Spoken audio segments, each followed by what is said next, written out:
हाय, welcome back. Start करते हैं serving का नेक्स्ट पार्ट। आज के इस पार्ट में क्वेश्चंस हैं मोस्टली लेवलिंग के टॉपिक के क्वेश्चंस हैं। स्टार्ट करते हैं। क्वेश्चन 51 में पूछा है कि कोई लेवल है जो एडजस्ट किया हुआ है। एडजस्ट किया हुआ मतलब लेवल किया हुआ है, उसकी लाइन ऑफ साइट है वो हॉरिजॉन्टल है, बबल है वो सेंटर में है। तो उस केस में एक्सिस ऑफ बबल ट्यूब होगी वो किसके पैरेलल होगी? तो एक्सिस ऑफ बबल ट्यूब में जो टॉप होता है वो ऐसे सर्कुलर आर्क होता है, किसी सर्कल का पार्ट है। इसमें हम डिफरेंट पॉइंट पे टेंजेंट प्लॉट कर सकते हैं। इसमें अगर हम हाईएस्ट पॉइंट पे टेंजेंट प्लॉट करें तो वो होती है एक्सिस ऑफ लेवल ट्यूब। यहाँ पे बी पॉइंट है वो टॉप पॉइंट है सर्कुलर आर्क का, तो उसके हाईएस्ट पॉइंट पे जो टेंजेंट ए डेस बनाई हुई है ये एक्सिस ऑफ लेवल ट्यूब है।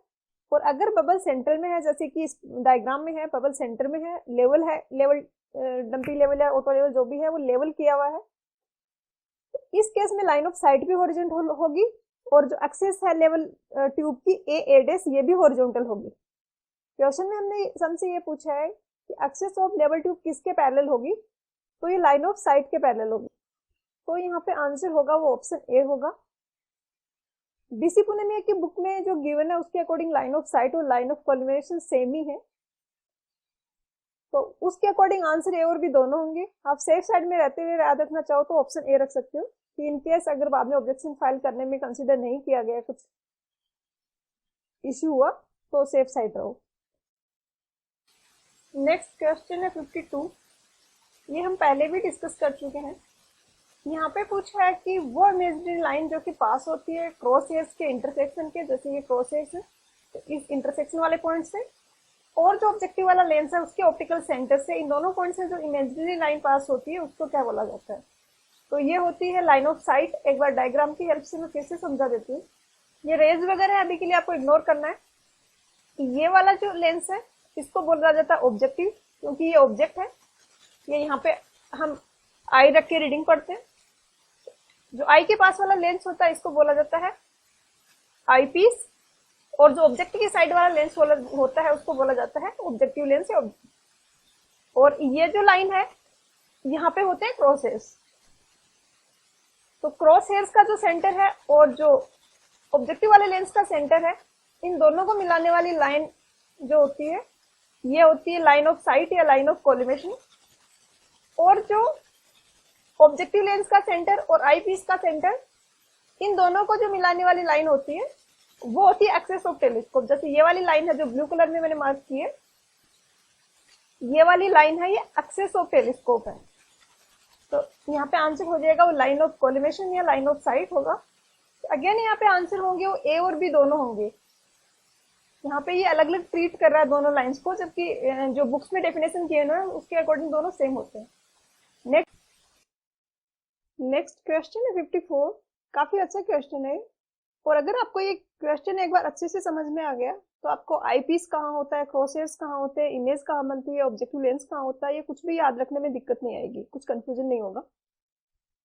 यहाँ पे पूछा है कि जो ऑब्जेक्टिव लेंस है वो ऑब्जेक्ट की जो रियल इमेज बनाता है वो कहाँ पे बनती है। तो हम एक फिगर की हेल्प से अच्छे से समझते हैं अरेंजमेंट के कौन कौन से लेंस होते हैं और हर एक लेंस का क्या पर्पज है। तो जैसा कि हमने पहले भी डिस्कस किया था, जो ऑब्जेक्ट की साइड जो लेंस होता है उसको हम बोलते हैं ऑब्जेक्टिव लेंस। जो आंख के पास में जो लेंस होता है उसको हम बोलते हैं आई पीस, और आई पीस के सामने यहाँ पे ये क्रॉस हेयर्स है। ये ऑब्जेक्ट है, स्टाफ है जिसकी हम रीडिंग पढ़ रहे हैं। ये वाला जो ऑब्जेक्टिव लेंस है ये इसकी एक इमेज बनाता है, और वो इमेज होती है वो इन्वर्टेड होती है, स्मॉल होती है और रियल होती है। यहाँ पे ये रेज वगैरह कैसे आ रही है और इमेज कैसे बन रही है इतना डेप्थ में ऑब्जेक्टिव एग्जाम के लिए रिक्वायर्ड नहीं है, बट आपको क्यूरियोसिटी हो, समझना हो तो एक ऑप्टिक्स के बेसिक्स जो होते हैं जो जनरल साइंस में भी आपके यूज होते हैं उसका मैंने लेक्चर बनाया हुआ है। तो आप एक बार उस लेक्चर को देख ले, मैं लिंक उसका डिस्क्रिप्शन बॉक्स में और आई बटन में दे दूंगी। अगर वो देख लोगे तो आपको अपने आप समझ आ जाएगा कि कैसे ये रेज जा रही है और कैसे फिगर इमेज बन रहा है। अगर ज्यादा डेप्थ में नहीं जाओ तो इतना काफी है कि ये एक ऑब्जेक्ट था, इसकी इमेज बनी है यहाँ पे, और हम देख पा रहे हैं कि इमेज इन्वर्टेड है, छोटी इमेज बन रही है ऑब्जेक्ट से, और ये आई पीस यहाँ पे है। अब इमेज काफी छोटी बन रही है, तो आप जब रीडिंग पढ़ रहे हो तो आपको क्लियर इमेज चाहिए और एनलार्ज्ड इमेज चाहिए, क्योंकि छोटी इमेज है तो आप नहीं देख पाओगे स्टाफ को अच्छे से कि क्रॉसेस कहाँ पे कट कर रहा है, कौन सी रीडिंग लेनी है। तो आईपीएस का पर्पज है कि ये जो छोटी इमेज बन रही थी इसको एनलार्ज्ड बनाए, होगी वो भी इन्वर्टेड, ये वाली तो इन्वर्टेड ही है ये भी, बट आईपीएस ने क्या किया, इसकी एनलार्ज्ड इमेज बना दी। और दूसरा, आपने देखा होगा कि एनलार्ज्ड इमेज अगर आपने किया है सर्वे, तो स्टाफ की भी एनलार्ज्ड इमेज होती है, साथ में क्रॉस हेयर भी एनलार्ज्ड दिखता है। तो होता क्या है कि ऑब्जेक्टिव लेंस जो इमेज बनाता है वो क्रॉस हेयर्स जहां पे है वहीं पे बनाता है। तो आईपीस क्या करता है, क्रॉस हेयर्स और जो ये इमेज बन रही है ऑब्जेक्टिव की, इन दोनों को मैग्नीफाई कर देता है और दोनों को बड़ा दिखाई देता है दोनों में, ताकि हम अच्छे से रीडिंग पढ़ पाए। तो ऑब्जेक्टिव लेंस दो काम करता है, इमेज बनाता है ऑब्जेक्ट की इमेज बनाता है, वो आईपीस के सामने जहां पे क्रॉस हेयर्स है उसी प्लेन में बनाता है। आईपीस क्या करता है, क्रॉस हेयर्स और जो ऑब्जेक्टिव लेंस ने इमेज बनाई है उन दोनों को एनलार्ज करके दिखाता है, इमेज दोनों ही इन्वर्टेड होती है। और उसके बाद हम यहाँ से रीडिंग्स पढ़ते हैं। तो क्वेश्चन में हमसे सिर्फ इतना पूछा है कि ऑब्जेक्टिव लेंस इमेज बनाता है वो कहाँ बनाता है, तो ऑब्वियसली वो क्रॉस हेयर्स जहाँ पे है वहीं पे इमेज बनाता है। तो ऑप्शंस के हिसाब से देखें तो यहाँ पे आंसर हो जाएगा वो ऑप्शन ए हो जाएगा, क्रॉस हेयर्स का in the plane of cross hairs. Next है क्वेश्चन 55। यहाँ पे पूछा internal focusing type surveying telescope होता है, उसमें हम फोकस करते हैं तो कौन से लेंस के मूवमेंट से करते हैं। ये भी काफी अच्छा क्वेश्चन है और पिछले क्वेश्चन से भी कनेक्टेड है। ये एक टेलीस्कोप का डायग्राम है, फिर से ये ऑब्जेक्टिव लेंस है, यहाँ पे ये जो वर्टिकल लाइन शो की हुई डीपी क्रॉस हेयर्स है और आईपीस है वो यहाँ पे किधर होगा, क्रॉस हेयर्स के पास में। अब आपने पैरेलक्स की जो एरर आती है वो पढ़ा, पैरेलक्स की जो एरर आती है उसमें ऐसे होता है कि जब आप देख रहे हो क्रॉस हेयर्स और स्टाफ को आईपीस से, तो थोड़ा भी आप मूवमेंट करते हो तो रीडिंग चेंज होती है। क्रॉस हेयर्स और स्टाफ के बीच में रिलेटिव मूवमेंट होता है, तो इस एरर को हम बोलते हैं पैरेलक्स। और ये एरर इसलिए आती है कि जो ऑब्जेक्टिव लेंस इमेज बना रहा है वो क्रॉस हेयर्स का जो प्लेन है वहां पे नहीं बना रहा है। आइडियली इमेज जो बन रही है ऑब्जेक्टिव लेंस जो इमेज बना रहा है ऑब्जेक्ट की, वो क्रॉस हेयर्स के प्लेन में बननी चाहिए, ताकि वो दोनों एक ही प्लेन में हो और आईपीस है वो इक्वली दोनों को मैग्नीफाई करे। लेकिन फोकसिंग ढंग से नहीं हो पाने के कारण इमेज है वो क्रॉस हेयर्स के प्लेन में ना बन के दूसरी जगह बन रही है। जैसे कि अभी इस लेंस को भूल जाओ, ये लेंस था ऑब्जेक्टिव लेंस, इसने इमेज बनाई तो ये रेज यहां से आ रही है इस लेंस से और ये रेज आके यहाँ पे मिल रही है सी पे। तो ऑब्जेक्टिव लेंस से जो इमेज बन रही है वो सी पे बन रही है और क्रॉस हेयर्स है वो डी पे है, तो यहाँ पे पैरेलक्स की एरर आएगी।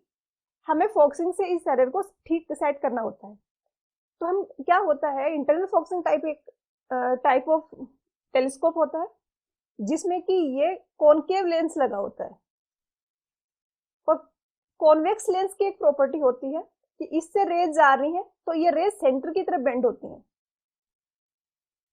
इस टाइप से रेज आती है। वहीं पे अगर कॉनकेव लेंस से रेज आ रही है तो वो रेज ज्यादा फैल जाती हैं, वो एजेस की तरफ डाइवर्ट हो जाती हैं। जैसे कि ये कॉनकेव लेंस है, यहां से रेज जा रही है तो जैसे कॉन्वेक्स लेंस में हो रहा था उसका जस्ट उल्टा होगा। इससे रेज जाने के बाद में रेज ऐसे चली जाएंगी, ऐसे चली जाएंगी, सेंटर वाली तो सीधी जाती है हमेशा और ये वाली रेज है वो कुछ इस टाइप से जाएंगी। तो इसी प्रॉपर्टी को हम यहाँ पे यूज करते हैं। हमने कॉनकेव लेंस एक्स्ट्रा यहाँ पे लगा दिया, तो ये क्या कर रहा है, जो इमेज सी पे बन रही थी इसने क्या किया, उन रेज को थोड़ा सा डाइवर्ट किया, जो इस डायरेक्शन में जा रही थी उसको इसने थोड़ा सा डाइवर्ज कर दिया और उसके कारण ये सी पे ना मिलके डी पे मिलती है। तो यही कॉनकेव लेंस का यहाँ पे पर्पज है कि अगर वो इमेज पीछे बन रही है तो हमें यहाँ पे इसकी पोजीशन चेंज करके कॉनकेव लेंस की हम एडजस्ट कर सकते हैं कि इमेज बन रही है वो क्रॉस हेयर्स के प्लेन में ही बने। क्वेश्चन में सिर्फ हमसे इतना पूछा है कि इंटरनल फोकसिंग लेंस में कौन सा लेंस यूज करते हैं। तो अगर आपको डायग्राम ध्यान में रहेगा कि हाँ ऐसे इमेज यहाँ बन रही थी और हमें उसको आगे बनाना था, तो हमने ऐसा लेंस यूज किया जो कि उन रेज को ज्यादा फैला दे ताकि वो आगे जाके मिले।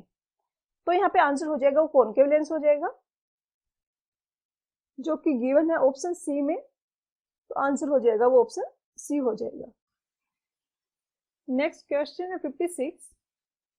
यहाँ पे मुझे कुछ मिस्टेक लग रही है, इसके बैकग्राउंड की जो थ्योरी है वो हम समझते हैं पहले। ये कोई लेवल की हुई बबल ट्यूब है, इसका ऊपर वाला पार्ट होता है ये सर्कुलर आर्क का पार्ट होता, सर्कुलर आर्क होता है, एक सर्कल का पार्ट होता है। इसके डिफरेंट पॉइंट्स पे हम टेंजेंट मार्क कर सकते हैं। इसके टॉप पे जो हम टेंजेंट मार्क करते हैं हाईएस्ट पॉइंट पे, या जिसको हम मिड पॉइंट भी बोल सकते हैं इस केस में, उस पे अगर टेंजेंट मार्क करें तो उसको हम बोलते हैं एक्सिस ऑफ लेवल ट्यूब। और ये पैरेलल होती है, ये हॉरिजॉन्टल होती है, तो ये पैरेलल होगी वाटर सरफेस के, जो भी इसमें लिक्विड है उसकी सरफेस के पैरेलल होगी, क्योंकि लिक्विड की जो सरफेस है वो भी हॉरिजॉन्टल होगी। क्वेश्चन में एक्सेस ऑफ लेवल ट्यूब और टेंजेंट इन दोनों को थोड़ा मिक्स जैसा कर दिया है। यहाँ पे बोल रहे हैं कि tangent to the liquid surface, तो लिक्विड सरफेस तो खुद फ्लैट है, उसकी कोई टेंजेंट एक ही लाइन होगी, कॉमन टेंजेंट होंगी उनकी जो कि हॉरिजॉन्टल होगी। तो ये टेंजेंट होनी चाहिए जो आर्क है उसके लिए, एक बबल ट्यूब में जो आर्क होता है अपर पार्ट, उसकी जो टेंजेंट है वो पैरेलल होगी एक्सिस ऑफ लेवल ट्यूब के mid point of the bubble, highest point of the bubble tube या mid point of the bubble tube पे एक्सिस ऑफ द जो लेवल ट्यूब है, लाइन ऑफ साइट जो है, और जो लिक्विड सरफेस की टॉप जो लिक्विड है उसकी टॉप सरफेस है, ये तीनों पैरेलल होंगे। तो यहाँ पे आंसर हो जाएगा ऑप्शन सी। नेक्स्ट क्वेश्चन है 57।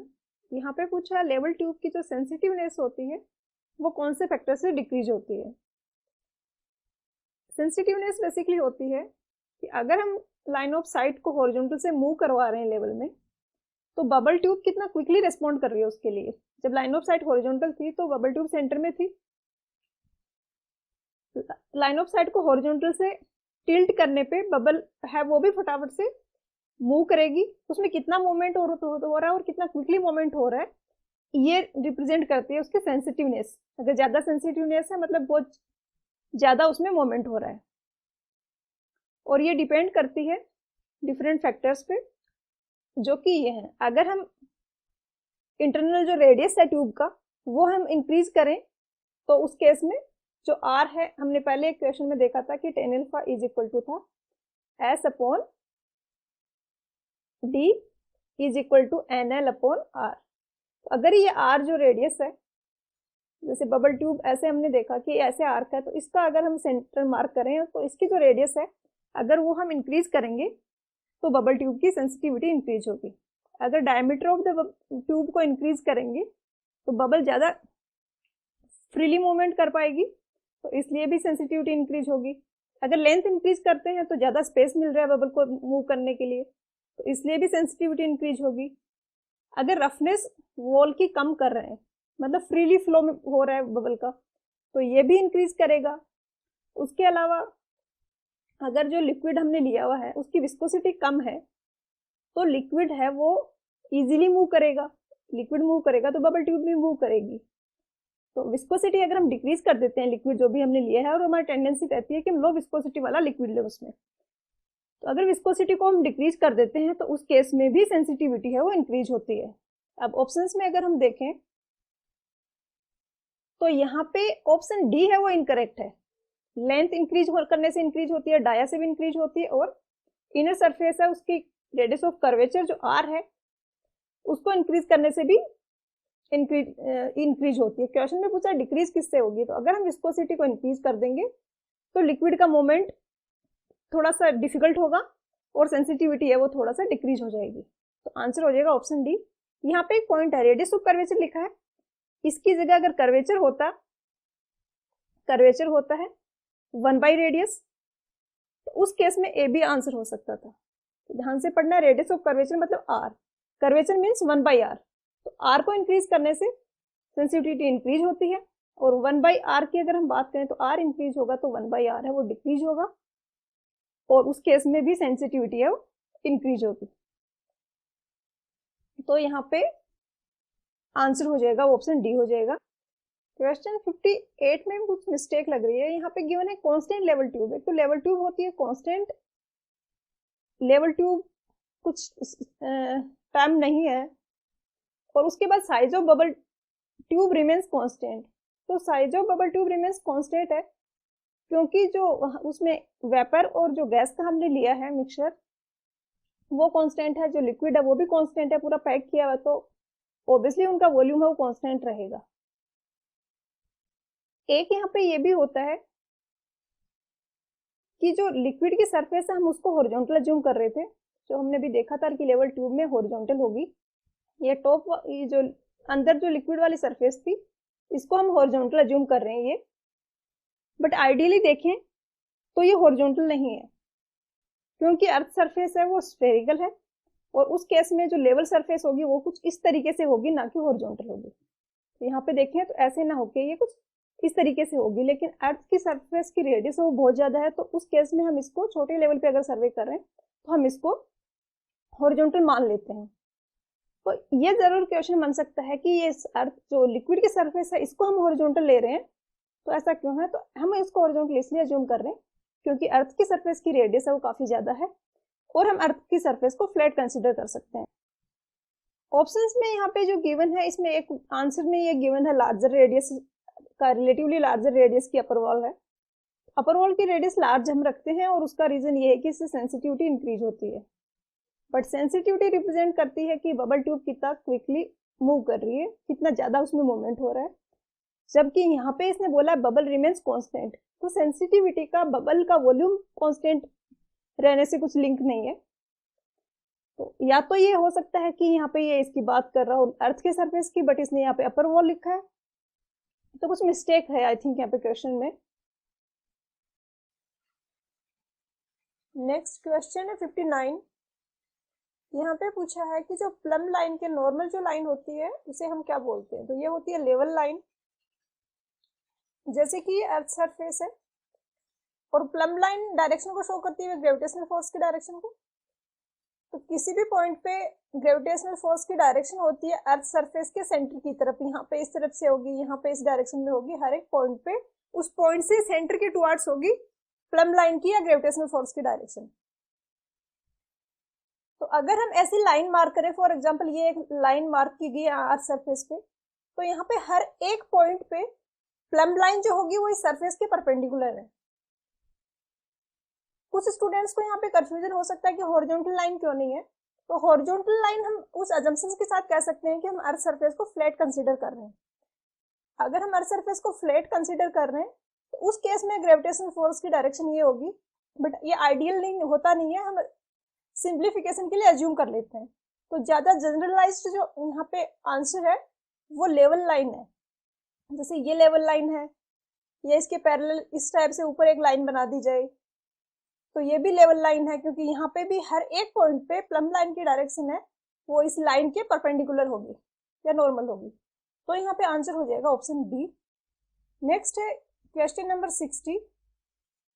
प्लेन लेवलिंग काफी सिंपल है, इसमें बहुत कुछ याद रखने का भी नहीं है और जस्ट आपको कंसेप्ट समझना है, बस हम वर्टिकल डिस्टेंसेस का एडिशन और सब्सट्रैक्शन करते हैं किसी भी पॉइंट का आरएल निकालने के लिए। और एक बार आपको प्रोसीजर क्लियर है तो इसमें काफी अच्छी एफिशिएंसी रह सकती है, एक्यूरेसी रह सकती है एग्जाम में। तो आगे ये 8-10 क्वेश्चन हैं, ये इसी टॉपिक के हैं, तो हम अच्छे से इनको समझ के करेंगे। और आप देख रहे हैं क्वेश्चंस तो 1 बाय 1 करके सीरीज में देखें। तो 60 में पूछा है कि लेवलिंग ऑपरेशन में कौन सा फोर साइट होता है, कौन सा बैक साइट होता है। जैसे कि हमें लेवलिंग करनी है, ये एक जगह है जिसका हमें आरएल पता है और हमें यहाँ पे जो भी पॉइंट्स हैं कुछ हमें गिवन, इन सब का आरएल हमें निकालना है। तो सबसे पहले जिस पॉइंट का आरएल हमें पता है उसमें हम स्टाफ रखेंगे और हम स्टाफ रख के वहां पे रीडिंग लेंगे। जैसे कि ये बेंचमार्क है जिसका आरएल हमें पता है, हमने यहाँ पे स्टाफ रखा, ये रीडिंग जो आई है वो S1 आई। अगर मैं बेंचमार्क में S1 ऐड कर दूं तो ये लेवल आ जाएगा, ये हाइट ऑफ इंस्ट्रूमेंट। अगर फॉर एग्जांपल यहाँ पे कोई डेटम है, इस डेटम से बेंचमार्क की डिस्टेंस फॉर एग्जांपल 100 है, तो ये वाली जो लाइन है इसकी बेंचमार्क से डिस्टेंस हो जाएगी 100 प्लस S1 से रिप्रेजेंट किया तो S1 लिख देते हैं यहाँ पे भी। अब हमें इस लाइन की हाइट पता चल गई। अब जिस पॉइंट का हमें आरएल निकालना है हम वहां पे स्टाफ रखेंगे। अब नेक्स्ट पॉइंट है P1 जिसका हमें आरएल निकालना है। हाइट ऑफ इंस्ट्रूमेंट हमें पता है कि ये वाली जो लाइन है इंस्ट्रूमेंट की हाइट, ये डेटम था, तो इस डेटम से ये हाइट ऑफ इंस्ट्रूमेंट है, ये 100 प्लस S1 है। और मुझे इस पॉइंट का आरएल निकालना है, मतलब इस पॉइंट की डेटम से डिस्टेंस निकालनी है, जो कि होगी ये डिस्टेंस। अब आप फिगर में देख के बता सकते हो कि ये डिस्टेंस क्या होगी। हाइट ऑफ इंस्ट्रूमेंट जो कि यहां से लेके यहां तक की डिस्टेंस थी, माइनस S2 अगर हम कर दे तो हमें ये डिस्टेंस मिल जाएगी डेटम से P1 के बीच की डिस्टेंस। तो बस इतना सा कंसेप्ट है। फोर साइड बैक साइड का क्या कंसेप्ट है कि जब हम इस डायरेक्शन में मूव कर रहे हैं, यहाँ पे हमने एक रीडिंग ली क्योंकि हमें हाइट ऑफ इंस्ट्रूमेंट निकालना था। इसके बाद हम आगे फॉरवर्ड इधर की तरफ मूव कर रहे हैं, तो इंस्ट्रूमेंट हमने यहाँ पे रखा, एक रीडिंग हमने बेंचमार्क के पास में रख के लिखते हैं, और भी ज्यादा क्लोज रखते हैं बेंचमार्क के, और उसके बाद हमें आगे की रीडिंग लेनी है। तो हमारी डायरेक्शन मूव करने की तो ये है, बट हम जो ले रहे हैं फर्स्ट रीडिंग, ये वाली रीडिंग जब हम ले रहे हैं तो हमने इंस्ट्रूमेंट को पीछे की तरफ रखी हुई है डायरेक्शन, तो ये रीडिंग आ जाती है, ये बैक साइड में आ जाती है, क्योंकि हमारी मूव करने की डायरेक्शन ये है। हमारे बाकी पॉइंट्स जिनका हमें आरएल निकालना है वो इस डायरेक्शन में है, बट हमने इंस्ट्रूमेंट की डायरेक्शन उल्टी की हुई है और हम पीछे की रीडिंग ले रहे हैं, तो ये बैक साइड में आ जाता है। उसके बाद एक रीडिंग हमने यहाँ पे ली, दूसरा एक पॉइंट था P2, इसकी भी हमें आरएल निकालना था, तो हमने इसकी भी, हमें यहाँ से विजिबल था, तो हमने यहाँ पे स्टाफ रख के इस पॉइंट की भी, P2 की भी रीडिंग ले ली, और सेम इसी तरीके से P2 का भी आरएल निकाल लेंगे। अब ये डायरेक्शन है फॉरवर्ड डायरेक्शन में है ये पॉइंट, जब हम S2 की रीडिंग ले रहे हैं तो हमने टेलीस्कोप को उसी डायरेक्शन में टेलीस्कोप का ओरिएंट किया हुआ है जिस डायरेक्शन में हमें आगे के पॉइंट्स लेने हैं, तो ये हो गई। अब यहाँ पे दो रीडिंग हमने ऐसी ले ली है कि आगे की डायरेक्शन में टेलीस्कोप है और आगे की जिस डायरेक्शन में हमें मूव करना है उसी डायरेक्शन में टेलीस्कोप है। तो अब हम इन दोनों को फोर साइड ना बोल के हम इस वाली को इंटरमीडिएट साइड बोल देते हैं, ये P1 वाले को इंटरमीडिएट साइड बोल देते हैं और P2 को फोर साइड बोल देते हैं। जब तब हमें इसके बाद इंस्ट्रूमेंट शिफ्ट करना है आगे के, जैसे कि ये पॉइंट है और अब इस लेवल से स्टाफ की रीडिंग में नहीं पढ़ पा रही हूँ क्योंकि स्टाफ तो यहीं तक जा पा रहा है और ये लाइन यहाँ रहेगी, तो अब मुझे इंस्ट्रूमेंट को शिफ्ट करना पड़ेगा। अब इंस्ट्रूमेंट को अगर हमें शिफ्ट करना है तो ऑब्वियसली हमें नया जो जगह पे हम सेट करेंगे वहां का हमें हाइट ऑफ इंस्ट्रूमेंट निकालना होगा। तो सेम प्रोसीजर हम रिपीट करते हैं, जहां बेंचमार्क ने पहले हमारी हेल्प की हाइट ऑफ इंस्ट्रूमेंट निकालने में, वहां पे अब P2 वाला पॉइंट हेल्प करेगा। तो P2 वाला पॉइंट है, यहाँ पे हम फोर साइड भी लेंगे और हम बैक साइड भी लेंगे। P2 वाले पॉइंट पे यहाँ पे इंस्ट्रूमेंट है तो हम एक बार रीडिंग लेंगे, तो ये इंटरमीडिएट साइड है, ये फोर साइड है। फिर इसके और इस पॉइंट के बीच में हम यहाँ पे इंस्ट्रूमेंट को रखेंगे, तो उस केस में P2 वाली रीडिंग है वो बैक साइड हो जाएगी, क्योंकि अब वो पीछे की साइड है, पीछे है वो पॉइंट, अब जिस डायरेक्शन में मूव कर रहे हैं उससे पीछे की तरफ है। तो यहाँ पे जो ऑप्शंस गिवन है, तो कहीं पे भी जैसे हम लाइन स्टार्ट कर रहे हैं तो सबसे पहले हम बैक साइड लेते हैं क्योंकि हमें हाइट ऑफ इंस्ट्रूमेंट सही होता है सबसे पहले। उसके बाद लास्ट की रीडिंग होती है वो हमेशा फोर साइड होती है। जैसे कि हमें ये 3 पॉइंट का ही निकालना था, अगर हमें P1 और P2 का ही आरएल निकालना होता तो यही इंस्ट्रूमेंट रख के हमारा तीनों पॉइंट्स की रीडिंग आ गई और P1 P2 का आरएल निकाल गया, तो यहाँ पे हम एंड कर सकते हैं अपने सर्वे वर्क का। तो उस केस में P2 वाली रीडिंग क्या थी, फोर साइड थी, क्योंकि बीच में हमने एक्स्ट्रा ली थी वो तो इंटरमीडिएट साइड में जाती है, और जो सबसे आगे वाली रीडिंग होती है, सबसे बाद की जो रीडिंग होती है वो फोर साइड होती है।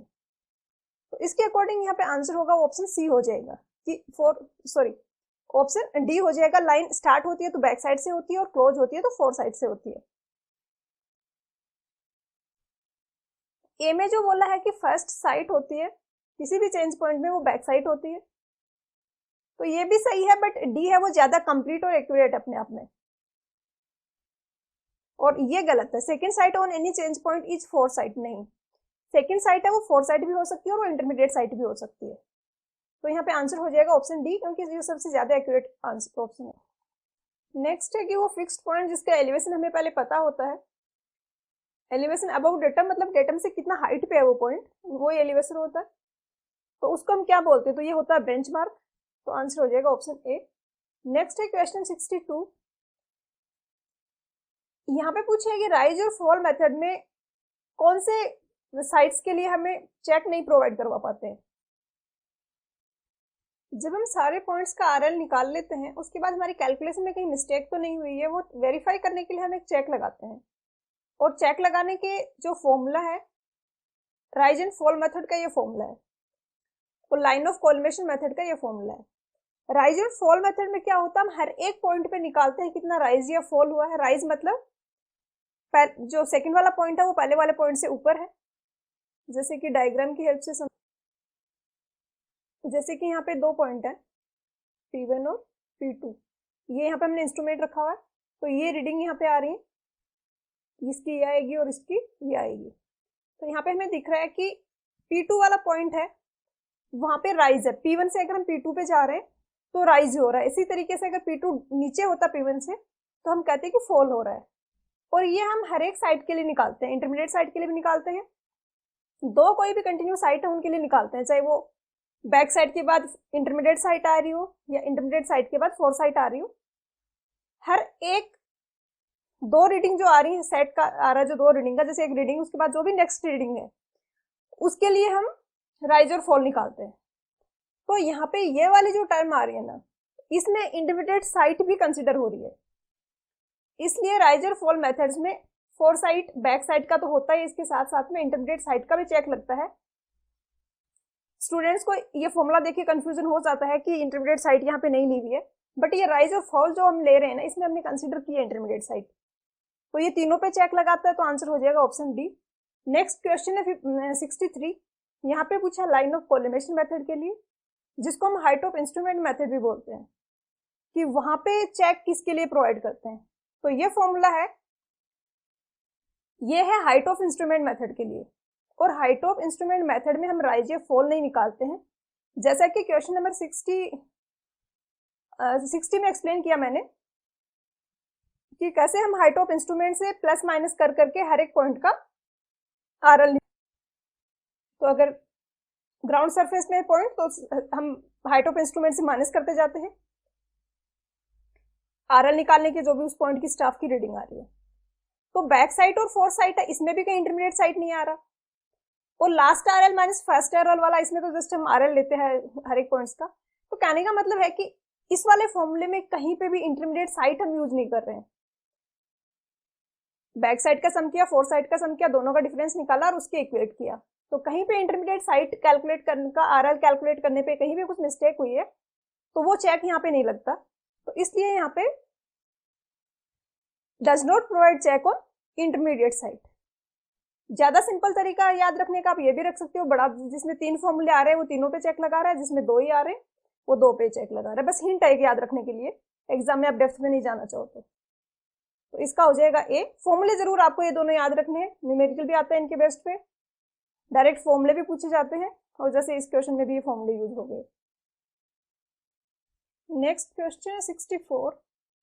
यहाँ पे पूछा है कि लेवलिंग में कहीं पे बैक साइड की रीडिंग और फोर साइड से ज्यादा है, तो कौन सा है वो स्टाफ बैक साइड या फोर साइड पे कौन सी जगह पे लोअर पॉइंट पे है। तो जब स्टाफ को ज्यादा नीचे रखा गया है, या सिंपल लैंग्वेज में अगर गड्ढा है कोई, उसमें आप स्टाफ रखोगे तो ऑब्वियसली रीडिंग ज्यादा आएगी, और अगर कोई टीला जैसा है वहां पे रीडिंग स्टाफ रखोगे तो रीडिंग है वो कम आएगी, क्योंकि हम एक हॉरिजॉन्टल लेवल होता है जो लेवल इसका हाइट ऑफ इंस्ट्रूमेंट का, हम उस पे रीडिंग मेजर करते हैं। तो अगर कोई पॉइंट है वो हायर लेवल पे है, जैसे कि ये वाला पॉइंट, तो उसके स्टाफ की रीडिंग काफी कम आएगी, और जैसे कि ये बहुत ही नीचे है, ये बहुत ही लोअर लेवल पे अगर पॉइंट है तो उस पॉइंट के लिए स्टाफ की रीडिंग है वो ज्यादा आएगी। तो यहाँ पे इस केस में हम देखें तो बैक साइड की रीडिंग ज्यादा आ रही है, इट मींस बैक साइड है वो लोअर पॉइंट पे है। ये आपके माइंड में फिट होनी चाहिए बात, कि जहां पे भी रीडिंग ज्यादा आ रही है स्टाफ की, मतलब स्टाफ गड्ढे में रखा हुआ है, स्टाफ नीचे की लोअर पॉइंट पे रखा हुआ है, और इसलिए उसकी रीडिंग है वो ज्यादा आ रही है। अगर हायर लेवल पे स्टाफ रखा होता तो रीडिंग कम आती है हमेशा। और थोड़ा सा अगर आपको पिक्चर माइंड में रहेगी तो आप कुछ याद रखने की जरूरत नहीं, आप कर सकते हो ऐसे ही। तो यहाँ पे आंसर हो जाएगा ऑप्शन बी हो जाएगा, back staff is at lower point. Next है क्वेश्चन 65। क्वेश्चन 65 में यहाँ पे रीडिंग गिवन है कि ये बेंचमार्क है, इसका RL है वो 500 है, और यहाँ पे ये जो रीडिंग आ रही है 2.685 है, और फोर साइड पे जो रीडिंग आ रही है वो है 1.345, और हमें इस वाले पॉइंट का RL निकालना है। तो सिंपल हमें वर्टिकल डिस्टेंस है इसका एडिशन और सब्सट्रैक्शन करना है। नेक्स्ट क्वेश्चन है 64। यहाँ पे पूछा है कि लेवलिंग में कहीं पे बैक साइड की रीडिंग वो फोर साइड से ज्यादा है, तो कौन सा है वो स्टाफ बैक साइड या फोर साइड पे कौन सी जगह पे लोअर पॉइंट पे है। तो जब स्टाफ को ज्यादा नीचे रखा गया है, या सिंपल लैंग्वेज में अगर गड्ढा है कोई उसमें आप स्टाफ रखोगे तो ऑब्वियसली रीडिंग ज्यादा आएगी, और अगर कोई टीला जैसा है वहां पे स्टाफ रखोगे तो रीडिंग है वो कम आएगी, क्योंकि हम एक हॉरिजॉन्टल लेवल होता है जो लेवल इसका हाइट ऑफ इंस्ट्रूमेंट का, हम उस पे रीडिंग मेजर करते हैं।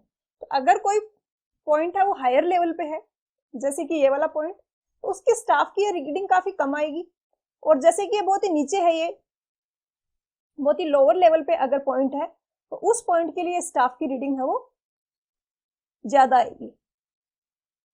तो यहाँ पे इस केस में हम देखें तो बैक साइड की रीडिंग ज्यादा आ रही है, इट मींस बैक साइड है वो लोअर पॉइंट पे है। ये आपके माइंड में फिट होनी चाहिए बात कि जहां पे भी रीडिंग ज्यादा आ रही है स्टाफ की, मतलब स्टाफ गड्ढे में रखा हुआ है, स्टाफ नीचे की लोअर पॉइंट पे रखा हुआ है, तो यहाँ पे आंसर हो जाएगा ऑप्शन बी हो जाएगा। नेक्स्ट क्वेश्चन नंबर 65 में हमें बेंचमार्क गिवन है, और बेंचमार्क पे जो बैक साइड की रीडिंग आ रही है वो भी गिवन है। फोर साइड पे जो स्टाफ है उसकी रीडिंग गिवन है, और स्टाफ फोर साइड के लिए जिस पॉइंट पे रखा हुआ है उसका रिड्यूस लेवल हमें निकालना है। तो जैसे कि ये हमारा इंस्ट्रूमेंट है और ये है लाइन ऑफ साइट है, बेंचमार्क का RL 500 है, इट मींस फॉर एग्जांपल हम ये डेटम लेते हैं, तो इस डेटम की इस बेंचमार्क से ये जो हाइट है ये 500 है, डेटम से 500 मीटर ऊपर हमारा ये बेंचमार्क है। सबसे पहले हम हाइट ऑफ इंस्ट्रूमेंट निकालेंगे, तो ये 500 है, ये 2.685 है।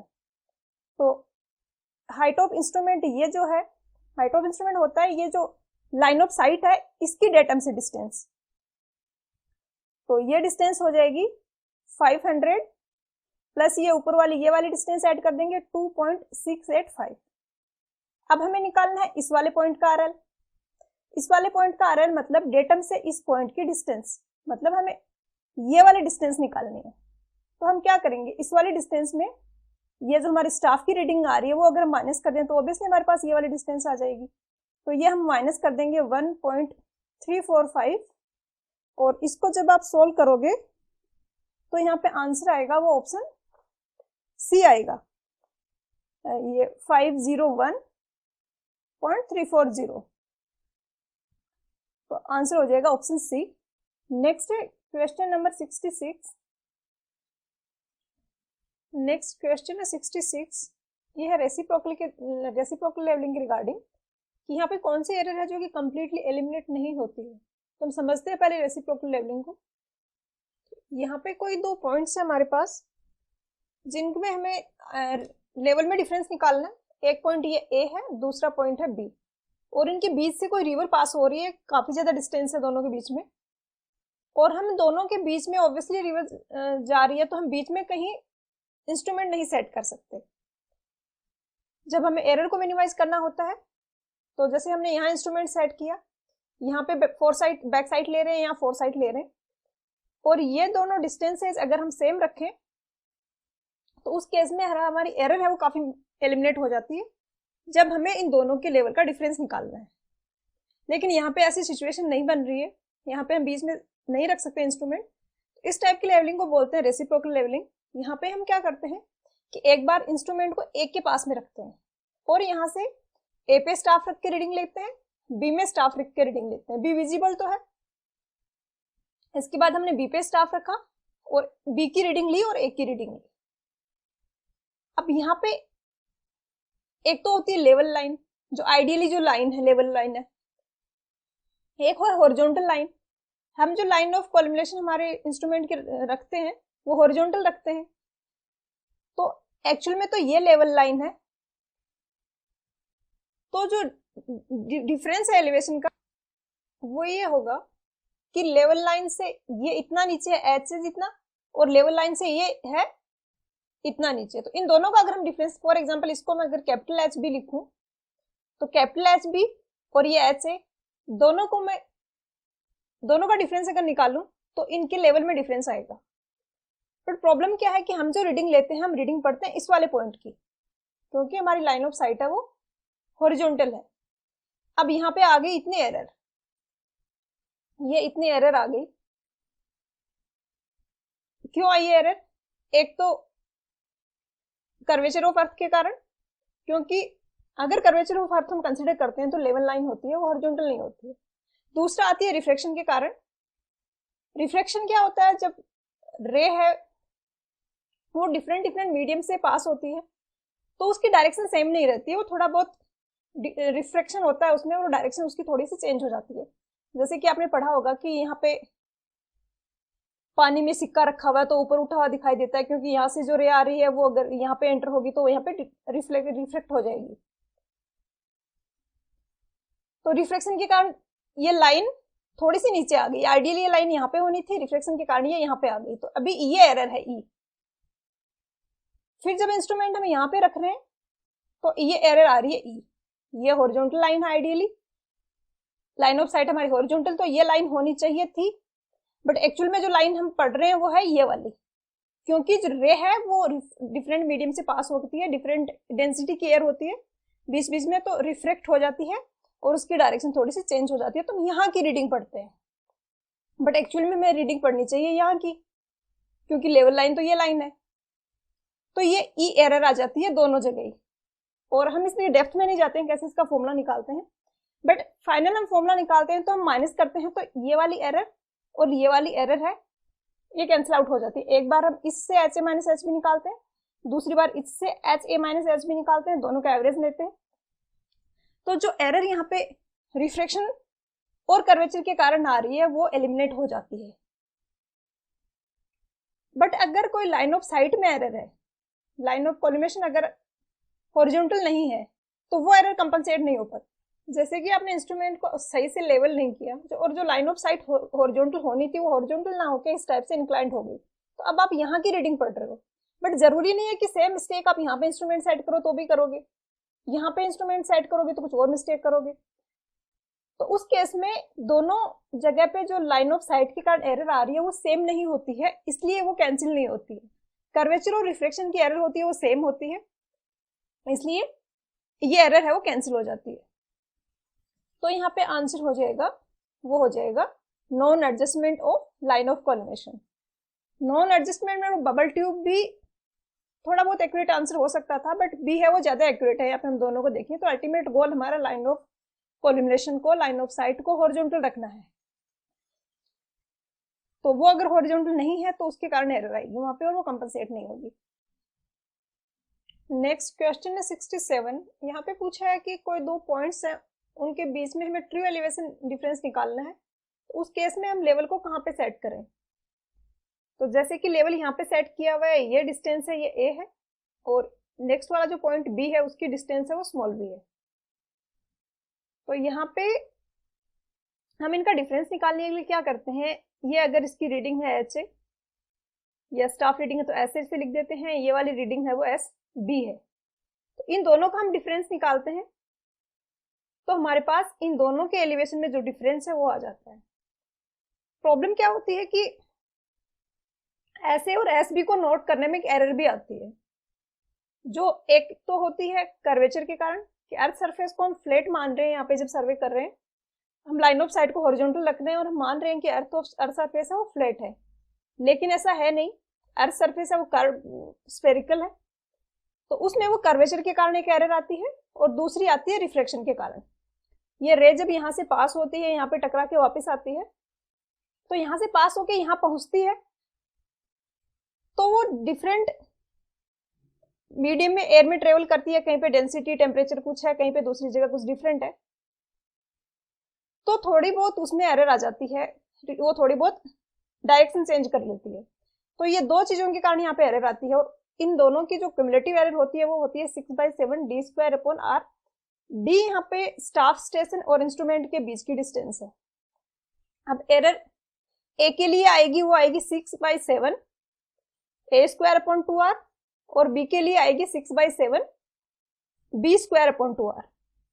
तो जब हम डिफरेंस निकाल रहे हैं तो दोनों की एरर सेम नहीं है। अगर एरर सेम होगी तो हम ऐसे माइनस एस भी करेंगे तो एरर एलिमिनेट हो जाएगी। तो इस केस के लिए हमें ट्रू डिफरेंस निकालना है, तो हमें एरर को एलिमिनेट करना पड़ेगा, और उसके लिए हमें ये कंडीशन रखनी पड़ेगी कि ए है वो बी के इक्वल हो, ताकि ये जो एरर आ रही है वो इसमें और इसमें दोनों में सेम आए, और जब हम ऐसे माइनस एस भी करें तो वो एरर है वो कैंसिल आउट हो जाए। तो यहाँ पे पूछा है कहाँ रखेंगे, तो हम इसको मिड पॉइंट पे रखेंगे, एग्जैक्ट मिड पॉइंट पे रखेंगे, तो एग्जैक्टली एरर सेम आएगी और हम बिल्कुल ट्रू डिफरेंस निकाल पाएंगे। अदर नेक्स्ट क्वेश्चन है 68। यहाँ पे ये क्वेश्चन है, ये सेंसिटिविटी ऑफ बबल ट्यूब के टॉपिक से क्वेश्चन है। यहाँ पे पूछा है कि अगर 5 डेज का एंगुलर डिस्प्लेसमेंट होता है तो उस केस में ट्यूब की जो लेंथ है उसके 1 ग्रेजुएशन है उतना मोमेंट होगा, और वो x है। Radius of internal curved surface यहाँ पे पूछा गया है। तो एक फिगर्स की हेल्प से समझते हैं हम। जैसे कि ये टेलीस्कोप है, पहले ये हॉरिजॉन्टल था, हमें सेंसिटिविटी चेक करना है तो हमने इसको थोड़ा सा टिल्ट किया तो स्टाफ जो था उसकी टेलीस्कोप से हॉरिजॉन्टल डिस्टेंस d थी, और स्टाफ की जो रीडिंग चेंज हुई यहाँ से लेके यहाँ पे जाने पे जो स्टाफ की रीडिंग है ये डिस्टेंस ये s है। तो हम अल्फा यहाँ पे एंगल ऑफ टिल्ट है वो लिख सकते हैं, tan अल्फा यहाँ पे इक्वल होगा s अपॉन डी के। ये बबल ट्यूब है जो टेलीस्कोप के ऊपर लगी हुई है, अगर टेलीस्कोप टिल्ट हुआ तो बबल ट्यूब भी टिल्ट होगी।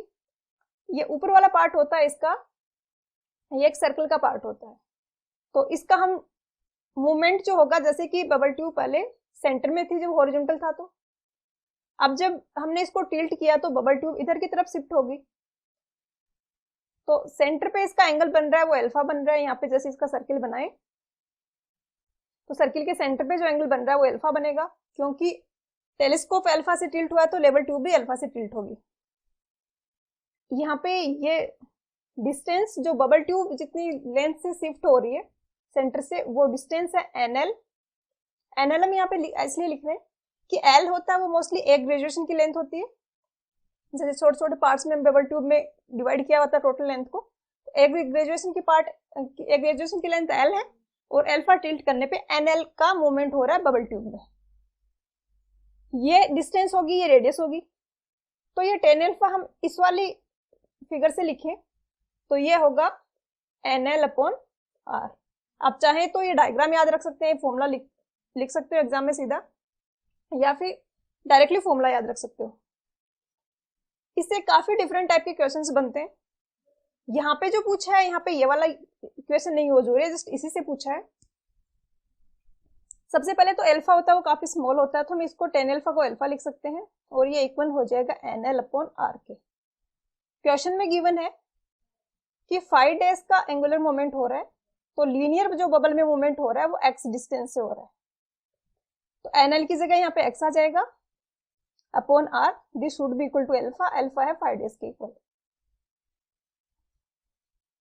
और 5 यहाँ पे जो है 5 डेज और 5 जो भी है वो यहाँ पे सेकंड्स में है, तो अभी इस इक्वेशन में तो हमारा 5 होगा वो रेडियन में होगा।